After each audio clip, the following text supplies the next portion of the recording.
Hi, my name is Henry Janani, and in the following video, I will explain to you the answer to this Let's Practice question.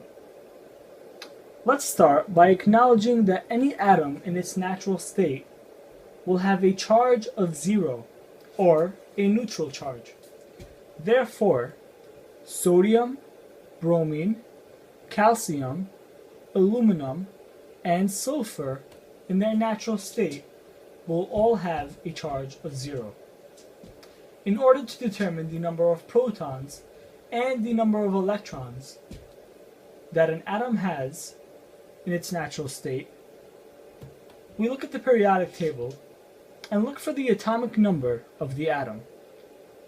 Sodium has an atomic number of 11, which means that sodium has 11 protons, and in its natural state, it has 11 electrons as well. Note that if we want to determine the amount of neutrons that sodium has, we would subtract this bottom number, or the mass number, by the top number, or the atomic number.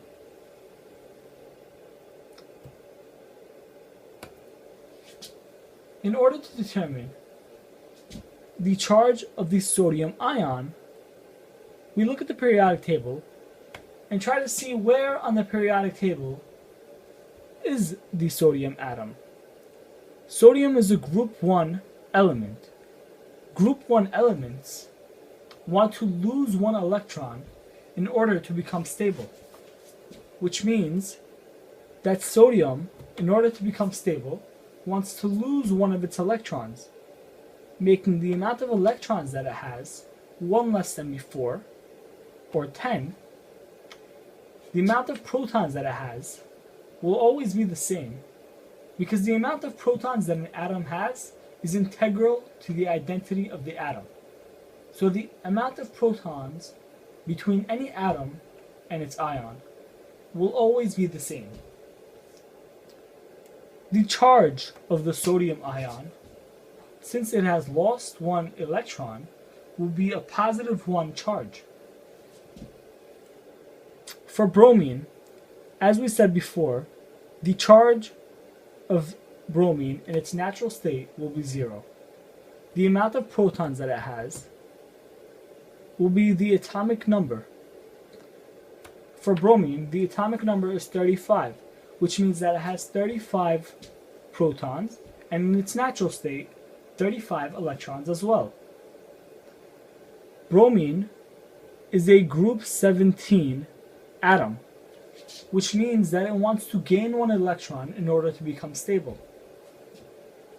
If in its natural state, bromine has 35 electrons, then the bromine ion, after gaining one electron, will have 36 electrons. As we said before, the amount of protons will remain the same, and the charge, because it gained one electron, will be negative 1. Next up, we have calcium. In its natural state, calcium will have the charge of 0. The amount of protons that calcium will have will be 20, because the atomic number of calcium is 20. The amount of electrons will also be 20.